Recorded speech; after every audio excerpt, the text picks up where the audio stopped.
नमो अरिहन्ताणं नमो सिद्धाणं नमो आयरीयाणं नमो उवज्झायाणं नमो लोये सव्यसाहुणं।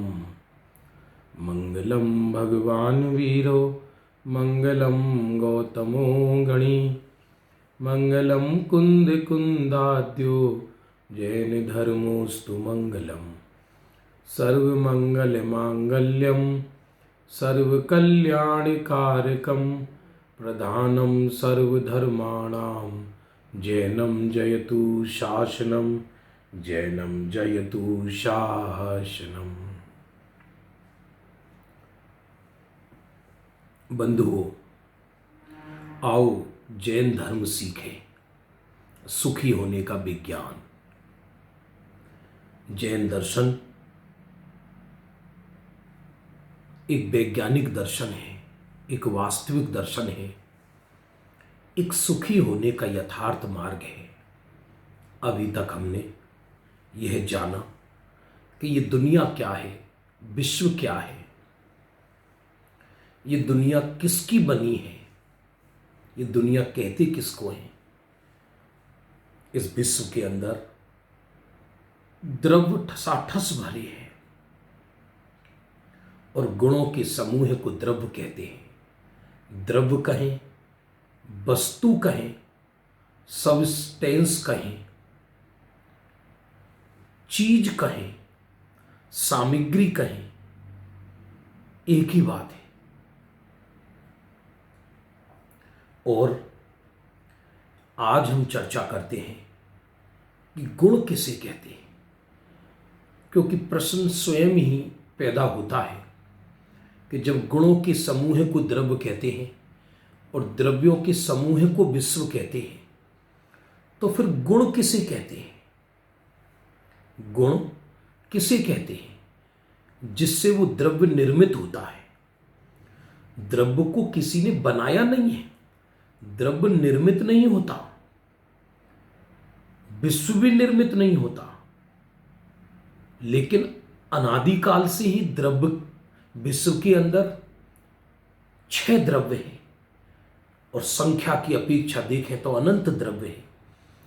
और वो द्रव्य कोई फूटा ढोल नहीं है, द्रव्य के अंदर अनंत गुण हैं।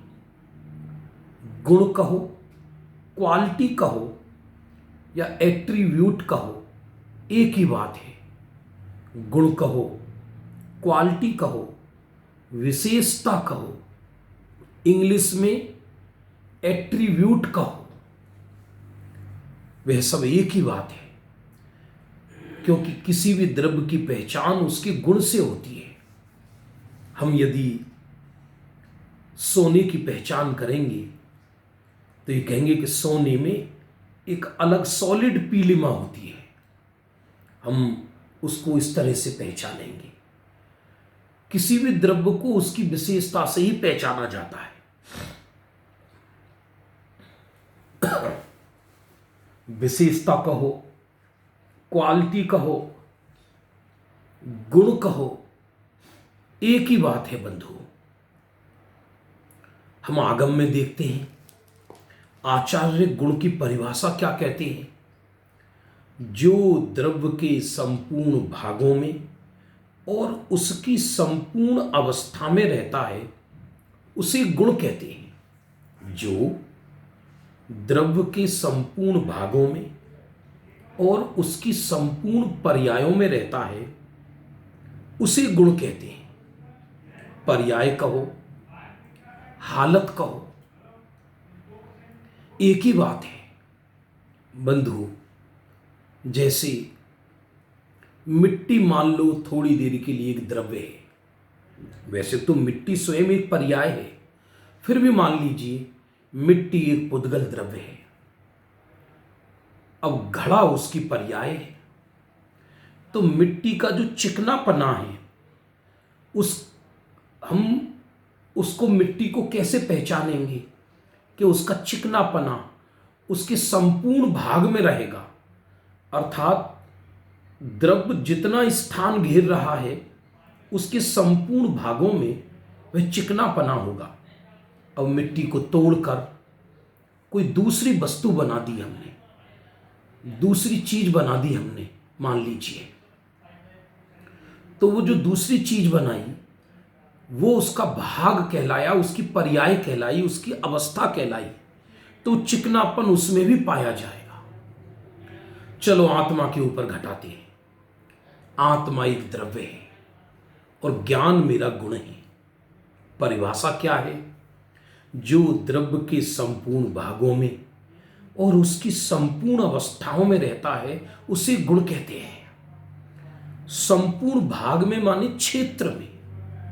कोई भी द्रव्य है उसका अपना एक क्षेत्र होता है कि वो कितना स्थान घेरेगा। जैसे मैं एक आत्मा हूं, मैं एक जीव द्रव्य हूं और जीव द्रव्य असंख्यात प्रदेश घेरता है आकाश के। तो उसका ज्ञान गुण जीव के चप्पा चप्पा में होगा, प्रत्येक प्रदेश में ज्ञान गुण होगा और उसकी संपूर्ण अवस्थाओं में होगा। जीव चाहे नारकी हो, चाहे मनुष्य अवस्था में हो, चाहे सिद्ध भगवान हो, चाहे चींटी के बराबर हो, चाहे हाथी के बराबर हो, उसकी संपूर्ण अवस्थाओं में नियम से वो गुण होगा ही होगा। आप स्वर्ण से भी समझ सकते हो, सोने से समझ सकते हैं आप स्वर्ण से। जैसे सोना एक द्रव्य है, मान लीजिए सोने का बिस्कुट खरीदा या सोने का सिक्का। अब उसका पीलिमापन, मान लीजिए वो इतना बड़ा सोना है गोल, तो पीलिमा उसके संपूर्ण क्षेत्र में पाया जाएगा। उसके संपूर्ण क्षेत्र में पीलिमा पाया जाएगा नियम से। अब उसको कूट कर उसकी अंगूठी बना दी गई, तो अंगूठी के अंदर भी वो पीलिमा पाई जाएगी। क्योंकि परिभाषा क्या है? जो द्रव्य के संपूर्ण भाग माने क्षेत्र, क्षेत्र माने स्थान, स्थान माने जो द्रव्य जितनी जगह घेरता है उसके संपूर्ण स्थान पर वो गुण पाया जाएगा। और यदि वो द्रव्य परिवर्तित होकर अपनी पर्याय परिवर्तित करता है तो प्रत्येक पर्याय में, प्रत्येक अवस्था में, प्रत्येक हालत में, प्रत्येक सिचुएशन में वह गुण पाया जाएगा। गुण की दो ही शर्तें हैं। जो द्रव्य के संपूर्ण भाग में रहे और उसकी पलटती हुई संपूर्ण अवस्थाओं में रहे उसको गुण कहते हैं। मैं एक जीव द्रव्य हूं, ज्ञान मेरा गुण है। ये हम पढ़ चुके कि प्रत्येक द्रव्य में अनंत गुण होते हैं, लेकिन हम ज्ञान गुण से समझ रहे हैं। और अभी मेरे जीव द्रव्य का आकार इस शरीर के बराबर है इस समय, तो ज्ञान पुरुषाकार संपूर्ण आत्मा में होगा, संपूर्ण जीव में। यहां भी ज्ञान है, यहां भी ज्ञान है, यहां भी ज्ञान है, यहां भी ज्ञान है, यहां भी ज्ञान है। और देह छोड़कर इस आत्मा ने दूसरी पर्याय धारण कर ली, दूसरा आकार धारण कर लिया, तो वहां भी ज्ञान होगा। संपूर्ण भाग में और संपूर्ण पर्याय में, संपूर्ण अवस्था में पाया जाए उसे गुण कहते हैं। दुनिया की किसी भी चीज पे समझ सकते हैं। मिश्री है, मिश्री का डला इतना मोटा, तो मिश्री का मीठापन मिश्री नामक द्रव्य में समझाने के लिए है। वैसे तो मिश्री स्वयं पर्याय है पुद्गल की, स्कंद है वो, लेकिन समझाने के लिए ये उदाहरण दिया जा रहा है। मान लीजिए इतनी बड़ी मिश्री का एक टुकड़ा है, इतनी बड़ी मिश्री का, और अब मिश्री के संपूर्ण भाग में मिठास है, कोने कोने में मिठास है, सर्वत्र मिठास है। मिठास उसका गुण है। मिश्री को कूट कर उसकी बूरा बना दी, अर्थात उसकी अवस्था को परिवर्तित कर दिया। उसकी अवस्था बदल गई, उसकी पर्याय बदल गई, पर्याय चेंज हो गई उसकी। तो मीठापन उसकी अवस्था बदल जाने पर भी नष्ट नहीं होता।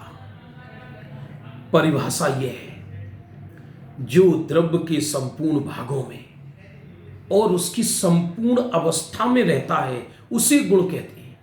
यह रुमाल है, सफेदी इसका गुण है। अब इस रुमाल को फैलाओ तो भी सफेदी रहेगी, रुमाल को कुछ सिलकर इसकी अवस्था बदल दो तो भी उसके अंदर सफेदी रहेगी। गुण का द्रव्य में से कभी नाश नहीं होता।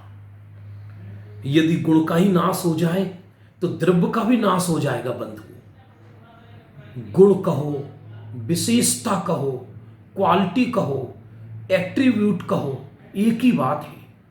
ये विज्ञान है, ये शाश्वत साइंस है। विश्व में अनंत द्रव्य हैं और प्रत्येक द्रव्य के अंदर अपने अपने गुण होते हैं। उसी के कारण उस द्रव्य की सत्ता रहती है। कोई भी द्रव्य अपना गुण नहीं छोड़ता और कोई भी गुण अपने द्रव्य को नहीं छोड़ता। इसलिए द्रव्य मिले हुए नजर आने पर भी द्रव्य की सत्ता कभी नष्ट नहीं होती। सभी द्रव्य पृथक पृथक पड़े रहते हैं क्योंकि सभी द्रव्यों के गुण न्यारे न्यारे हैं। आप 1 लीटर तेल में 1 लीटर पानी मिला दें समझाने के लिए, तो तेल का चिकनापन और पानी का सादापन कभी मिलेगा नहीं। आप उसको खूब हिला मिला दें लेकिन उसको थोड़ी देर के लिए रख दें तो तेल ऊपर आ जाएगा, पानी नीचे बैठ जाएगा, क्योंकि तेल के गुण अलग हैं, पानी के गुण अलग हैं। इसलिए कभी दो द्रव्य मिलने ही वाले नहीं। मैं एक चेतन द्रव्य हूं, शरीर पुद्गल है। भले ही दोनों साथ दिखाई देते हैं लेकिन शरीर के गुण कभी चेतन के नहीं होने वाले और चेतन द्रव्य के गुण कभी शरीर के गुण होने वाले नहीं है। हमको जो चिंता होती है कि मेरा नाश हो गया, जब गुण का नाश होता ही नहीं है तो मेरा नाश कैसे हो सकता है? कौन है विश्व में जो मेरा नाश कर सकता है? क्योंकि मेरे चैतन्य गुण है, मेरे अंदर ज्ञान है, दर्शन है, सुख है, वीर्य है, अलग अलग चीजें हैं, अलग अलग गुण हैं।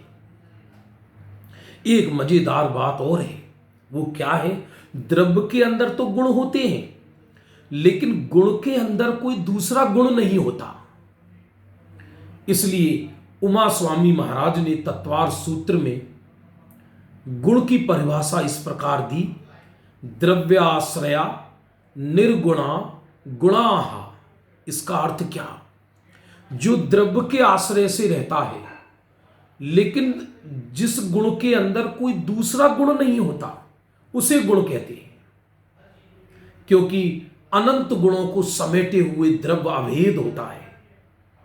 वस्तु कहो, द्रव्य कहो, चीज कहो, कोई भी वस्तु कहो, चीज कहो, द्रव्य कहो, वे द्रव्य है और उसके अंदर अनंत गुण है और गुण के अंदर कोई दूसरा गुण नहीं है। यदि गुण के अंदर कोई दूसरा गुण हो तो गुण द्रव्य बन जाएगा।